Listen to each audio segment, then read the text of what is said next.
Hello everyone, welcome to decode exam. मैं हूं आपका साइंस एजुकेटर नूरुल सलाम और मैं आज आपके साथ डिस्कस करने वाला हूं R O A R O के लिए साइंस के बहुत ही इम्पोर्टेंट एमसीक्यूज़। और ये एमसीक्यूज़ जो हैं आपके पेपर के लिए काफ़ी इम्पोर्टेंट है। इनमें कई सारे प्रीवियस ईयर क्वेश्चंस भी हैं और इनमें से कुछ और उससे रिलेटेड कुछ कंसेप्चुअल क्वेश्चन भी है जिनसे अक्सर आपके पेपर में क्वेश्चन बनते हैं। तो गाइज, चलिए शुरू करते हैं आज के इस सेशन को। साइंस के इस सेशन में हम कोशिश कर रहे हैं कि हम धीरे धीरे करके अभी हम इजी से डिफ़िकल्ट क्वेश्चन की तरफ बढ़ेंगे, है ना। स्टार्टिंग के सेशन में हम बार बार रिपीट हुए क्वेश्चंस की पहले आपकी स्टार्टिंग कराएंगे, फिर धीरे धीरे करके टिपिकल क्वेश्चंस को आगे लाते जाएंगे।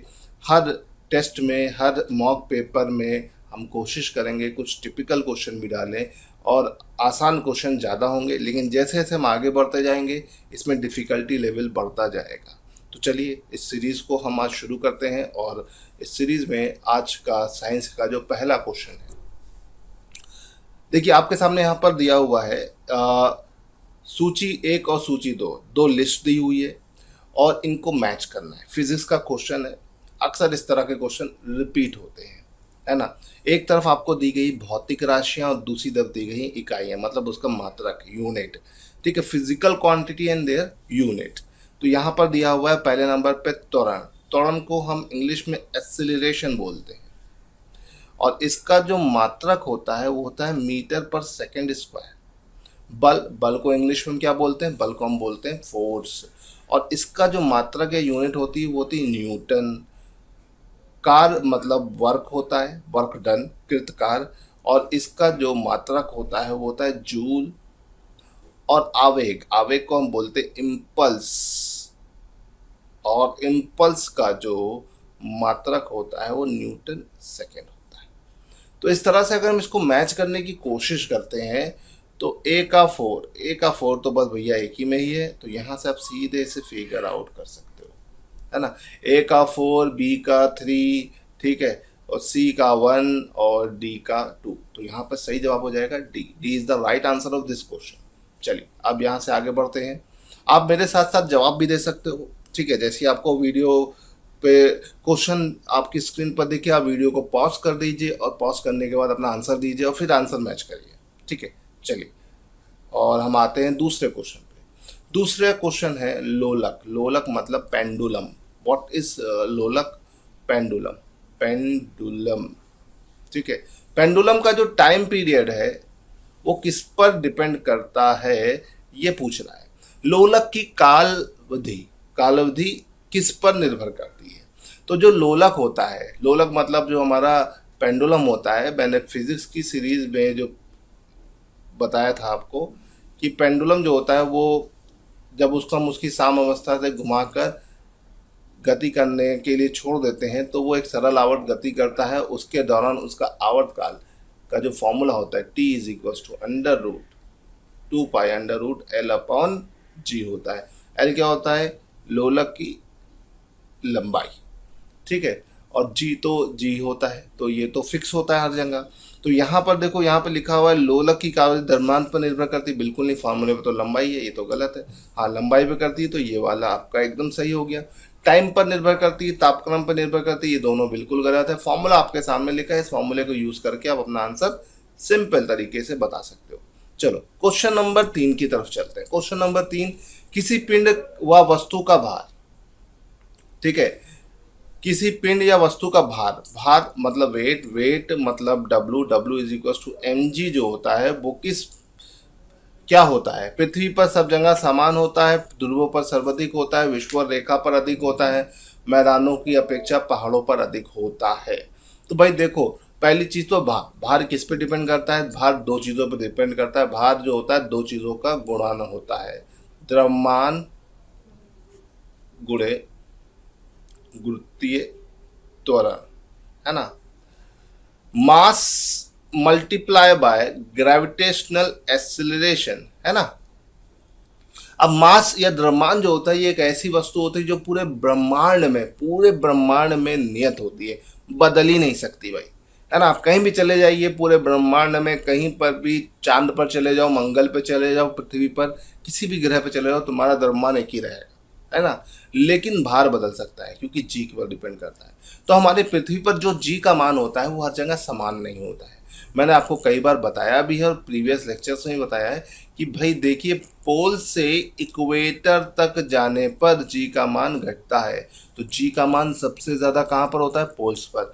तो पोल्स पर अगर जी का मान ज़्यादा होगा, मतलब ध्रुवों पर अगर जी का मान ज़्यादा होगा, तो किसी व्यक्ति का या किसी पिंड का भार सबसे ज़्यादा ध्रुवों पर होगा, सबसे कम विषुवत रेखा पर होगा। इसे याद रखिएगा, ठीक है। तो इसको ध्यान रखना है आपको। तो इसका सही जवाब हो जाएगा B. B is the right answer of this question. Now moving to the next question. अगला क्वेश्चन है क्वेश्चन नंबर 4। क्वेश्चन नंबर 4 बता रहा है द्रव बूंद को की संकुचन होकर न्यूनतम छेद घेरने की प्रवृत्ति का कारण क्या होता है। मतलब अगर आप पानी की एक बूंद लेते हैं, वाटर का ड्रॉपलेट लेते हो और उसको एक टेबल पे डालते हो, तो जैसे टेबल पे डालते हो तो एक गोल शेप ले लेती है ना। और वो अपना एरिया मिनिमाइज करने की इसकी टेंडेंसी को क्या कहा जाता है। तो भाई देखो, इसको हम सीधे सीधे सरफेस टेंशन से इंडिकेट करते हैं। ये सरफेस टेंशन की सीधी सीधी सी डेफिनेशन है, ठीक है। सरफेस टेंशन क्या होता है कि किसी पृष्ठ पर लगने वाला जो प्रति एकाग्र लंबाई पर लगने वाला जो बल होता है उसे उसका पृष्ठ तनाव कहा जाता है। पृष्ठ तनाव जो होता है वो क्या करता है, ऐसा कार्य होता है जो किसी भी द्रव के पृष्ठ के क्षेत्रफल को न्यूनतम करने में किया जाता है। तो इस हिसाब से यहाँ पर ये एकदम एग्जैक्ट मीनिंगफुल आंसर बन जाता है इसका। बहुत बार रिपीट हुआ क्वेश्चन है तो इसमें गड़बड़ मत करिएगा। इस तरह के क्वेश्चन आएंगे तो इसको गलत मत करिएगा। फिर आता है अगला क्वेश्चन। अगला क्वेश्चन है क्वेश्चन नंबर 5। क्वेश्चन नंबर 5 पूछ रहा है निम्नलिखित में से कौन सा सुमेलित नहीं है। Which of the following is not correctly matched. Decibel ध्वनि की प्रबलता की इकाई है, ठीक है। Decibel is the intensity of sound. तो भाई ये बिल्कुल सही है, एकदम सही। डेसिबल में हम क्या नापते हैं? ध्वनि की तीव्रता, ठीक है, ध्वनि की प्रबलता, इंटेंसिटी ऑफ साउंड। अश्वशक्ति, हॉर्स पावर, ठीक है, it is a unit of power, ठीक है। नॉटिकल माइल, समुद्री मील, ठीक है, ये बेसिकली नौ संचालन में दूरी की इकाई होती है, ठीक है। जब आप शिप चलाते हो तो उसमें हम दूरी नापने में इसका इस्तेमाल करते हैं, ये भी एकदम सही है। सेल्सियस ऊष्मा की इकाई नहीं बल्कि ताप की इकाई होता है। तो ये भाई ये वाला गलत है, यही इसका सही आंसर है, ठीक है। चलिए यहाँ से आगे बढ़ते हैं और क्वेश्चन नंबर 6 पे पहुंचते हैं। जब शुद्ध जल में डिटर्जेंट डाला जाता है तो पृष्ठ तनाव, जब शुद्ध जल में डिटर्जेंट डाला जाता है तो पृष्ठ तनाव क्या होता है? बढ़ता है, घटता है, अपरिवर्तित रहता है, अपरिवर्तित हो जाता है।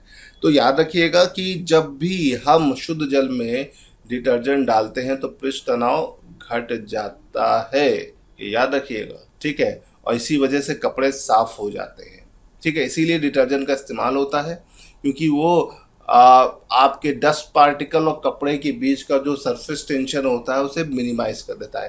ये क्वेश्चन बहुत बार रिपीट हुआ और कई लोगों को इसका आंसर भी पता होगा। चलिए क्वेश्चन नंबर 7 पर बढ़ते हैं।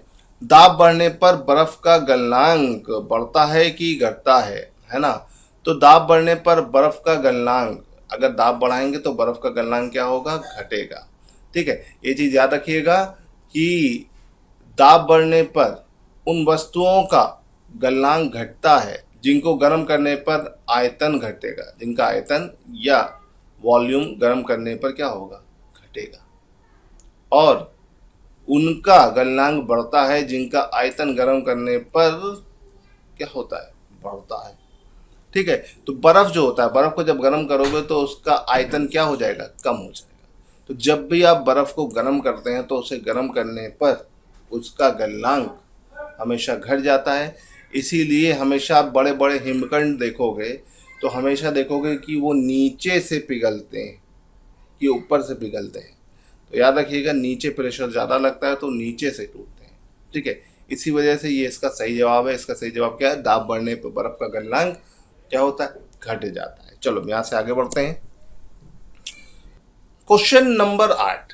क्वेश्चन नंबर 8, प्रेशर कुकर में खाना कम समय में पकता है क्योंकि अधिक दाब के कारण उबलते समय पानी का ताप कम हो जाता है, चारों ओर से बंद होने का वायु का प्रभाव नहीं पड़ता है। अधिक दाब के कारण उबले पानी का ताप बढ़ जाता है, प्रयुक्त पानी का वाष्पन कम हो जाता है।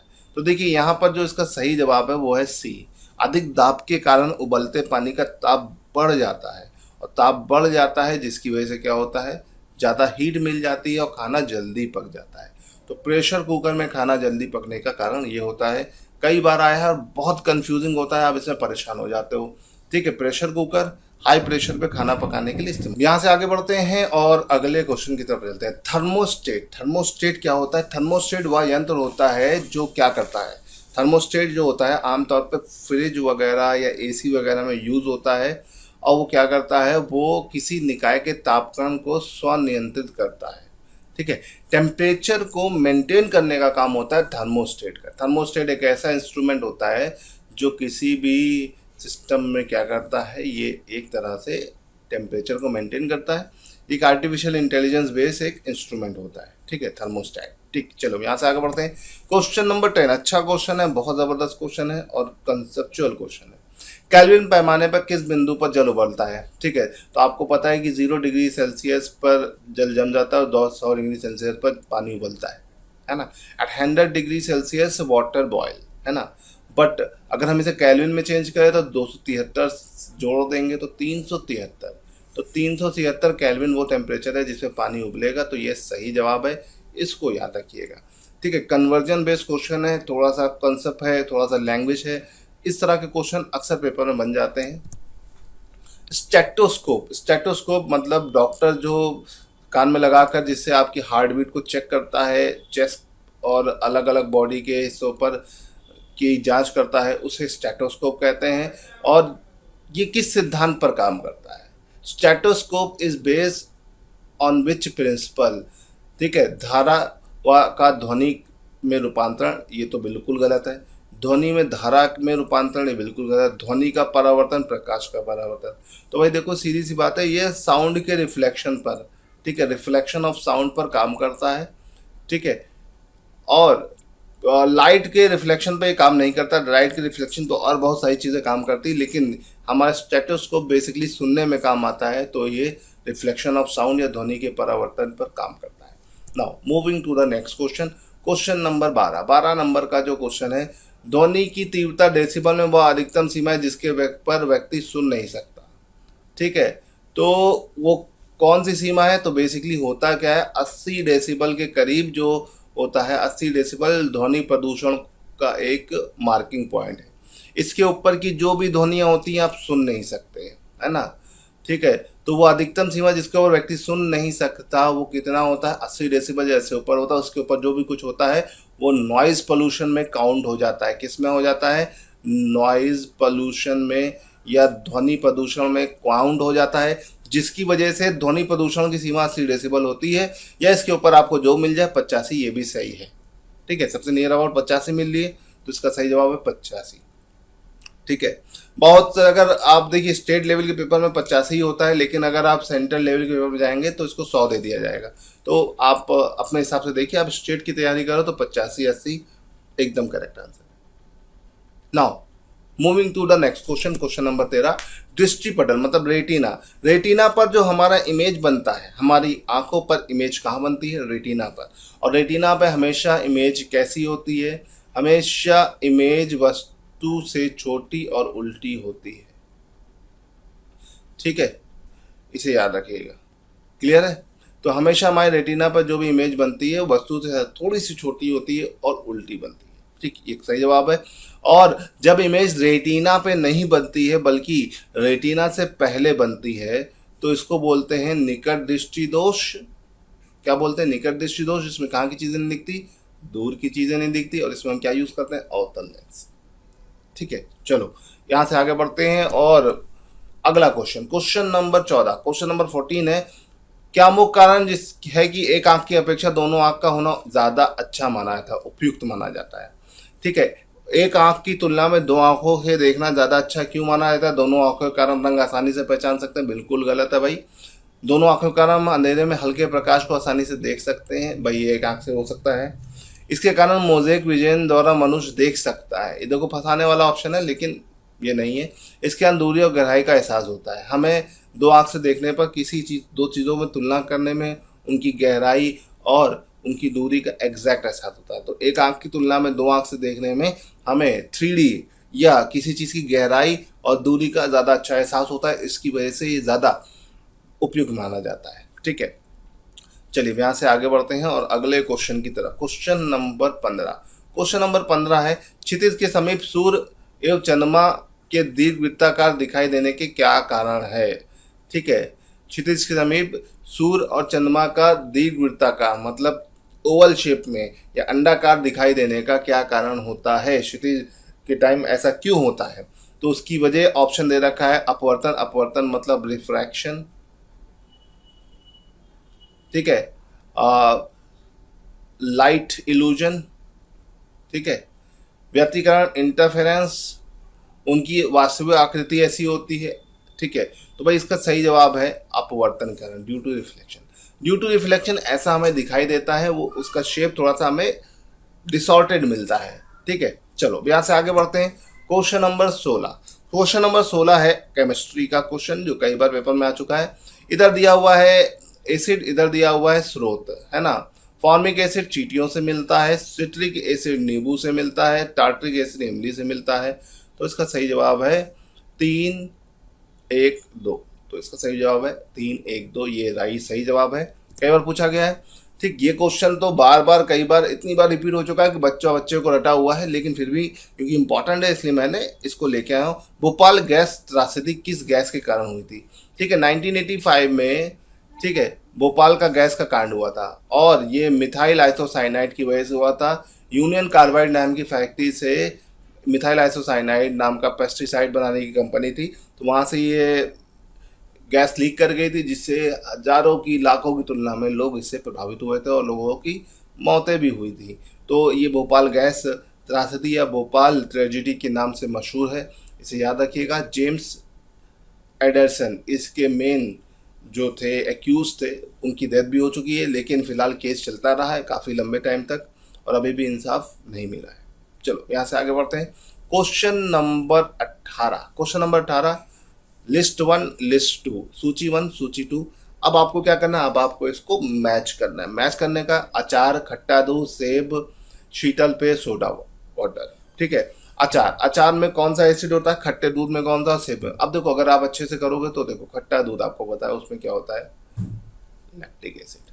सेब में क्या होता है, मैलिक एसिड। तो सी का 4 मिलाओ, देखो सी का 4 यहीं से मिल गया। सिंपल से हो जाता है। सब नहीं याद है कोई दिक्कत नहीं है, मुझे तो सब पता है, लेकिन अगर आपको सब नहीं पता है तो थोड़ा सा जुगाड़ लगाओगे, पेपर में आराम से क्वेश्चन हो जाएगा। पेपर का ही क्वेश्चन है, तो इसका सही जवाब हो जाएगा B is the right answer of this question. चलिए अगला क्वेश्चन है हमारे पास। अगला क्वेश्चन है, निम्नलिखित अम्लों में से किसको बेकिंग पाउडर के निर्माण में उपयोग करते हैं? ठीक है, इनमें से हम किसको बेकिंग पाउडर के निर्माण में उपयोग करते हैं? Oxalic acid, lactic acid, tartaric acid, benzoic acid. तो भाई इसका सही जवाब है कि हम इनमें से किसका इस्तेमाल कहाँ करते हैं, इनमें से किस चीज़ का इस्तेमाल हम बेकिंग पाउडर के निर्माण में करते हैं। इसका आंसर क्या होगा? इसका आंसर होगा टार्टरिक एसिड या टार्टरिक अम्ल। तो भाई बेकिंग पाउडर के निर्माण में हम टार्टरिक एसिड का इस्तेमाल करते हैं। ठीक है, लैक्टिक एसिड तो दूध में पाया जाता है, ऑक्जेलिक एसिड बेसिकली भी सोडा वाटर मैंने पहले बताया, टार्टरिक एसिड बेसिकली इमली वगैरह में यूज होता है और बेकिंग पाउडर बनाने में इसका इस्तेमाल अक्सर किया जाता है। चलो यहाँ से आगे बढ़ते हैं। सूची 1 और सूची 2 को, लिस्ट 1 और लिस्ट 2 को क्या करिए, मैच करिए। ठीक है, ठीक, एक तरफ कुछ चीज़ें दी हुई हैं, दूसरी तरफ उनका इस्तेमाल दिया हुआ क्या, morphine, sodium, boric acid, German silver. ठीक है, यहाँ पर ये दिया हुआ है। दूसरी एंटीसेप्टिक मिश्र धातु, एनालेजिक, केरोसिन तेल। ठीक है, अब देखिए, अब यहाँ पर आपको इसको देखना होगा और समझना है। ठीक है, अगर देखा जाए मॉर्फिन एक एनालेजिक मतलब ऐसा होता है दर्द निवारक के रूप में काम होता है। ठीक है, उसके बाद सोडियम जो होता है, इसको हमेशा आप कहाँ यूज़ करते हो? सोडियम को हमेशा आप केरोसिन तेल में रखते हो। बोरिक एसिड एक एंटीसेप्टिक के रूप में यूज होता है। जर्मन सिल्वर एक मिश्र धातु है जिसमें सिल्वर नहीं पाया जाता है ना। तो इसका सही जवाब हो जाएगा D is the right answer of this question.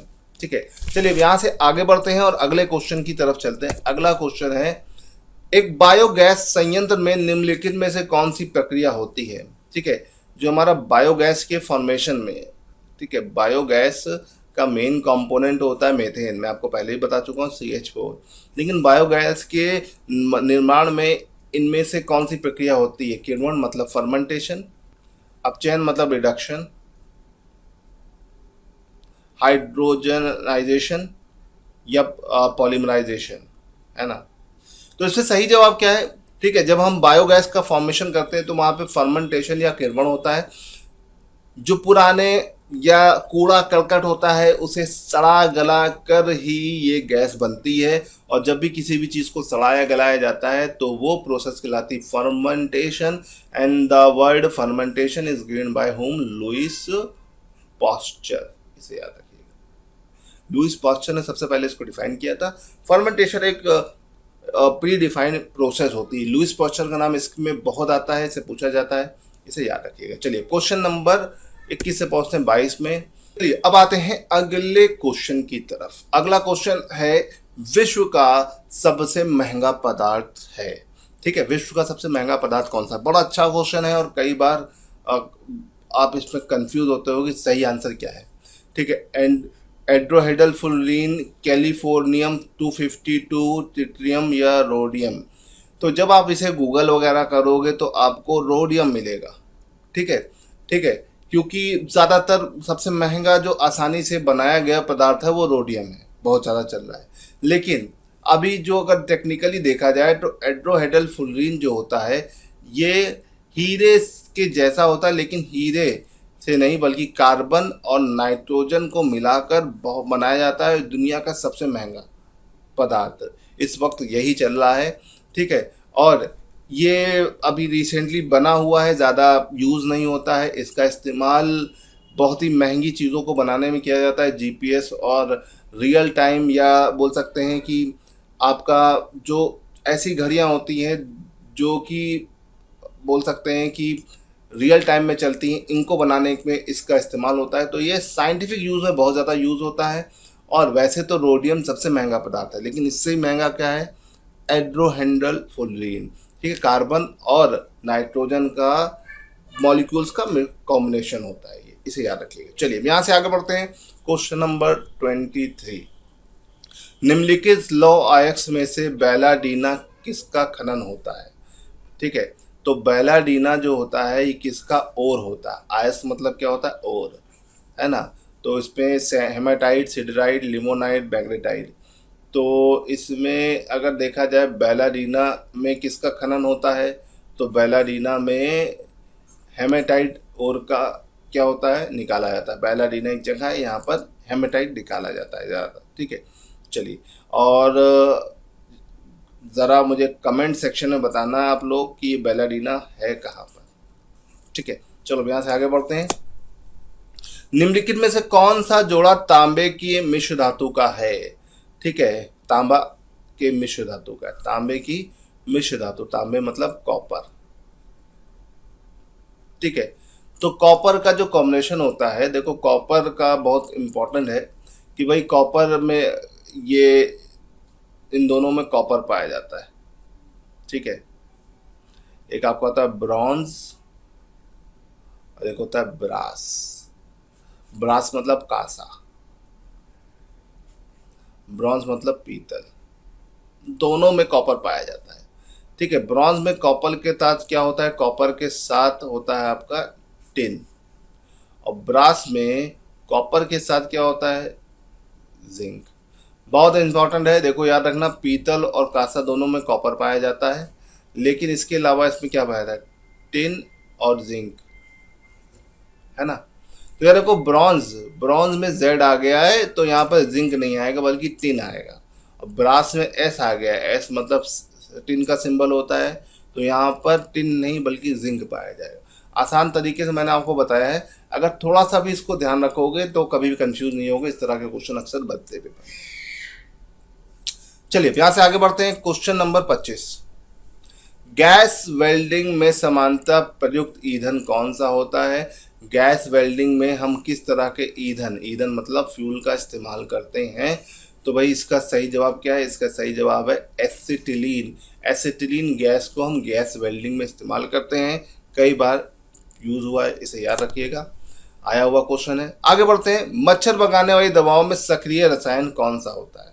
जो आपके मच्छर भगाने वाले जो कॉइल होते हैं या फिर लिक्विड होते हैं, उसमें कौन सा रसायन यूज होता है, कौन सा लिक्विड यूज होता है? तो allethrin. Allethrin liquid use in mosquito killing medicine. तो इसे याद रखिएगा, एलिथ्रिन। ठीक है, इंपॉर्टेंट क्वेश्चन है और इसे ध्यान रखना। चलो यहाँ से आगे बढ़ते हैं। Question number 27। क्वेश्चन नंबर 27, प्राकृतिक रबर बहुलक है। ठीक है, natural rubber is a polymer of, ठीक है, एथिलीन, आइसोप्रोपीन, एसिटिलीन, हेक्सेन। ठीक है, तो अगर हम प्राकृतिक रबर की बात करते हैं तो प्राकृतिक रबर किसका बहुलक या पॉलीमर होता है? आइसोप्रीन का। आइसोप्रीन का ये आपका पॉलीमर होता है। बहुत बार रिपीटेड क्वेश्चन है, तो ये रिपीटेड क्वेश्चन को गलत मत करना। ठीक है, चलिए यहाँ से आगे बढ़ते हैं। Question number 28। क्वेश्चन नंबर 28 है, मच्छर कॉइल में प्रयोग होने वाला पाइरेथ्रिन प्राप्त कहाँ से होता है? ठीक है, मच्छर भगाने के लिए जो कॉइल यूज होते हैं उसमें पाइरेथिन एक एलिमेंट होता है जो पड़ता है, वो हमें कहाँ से मिलता है?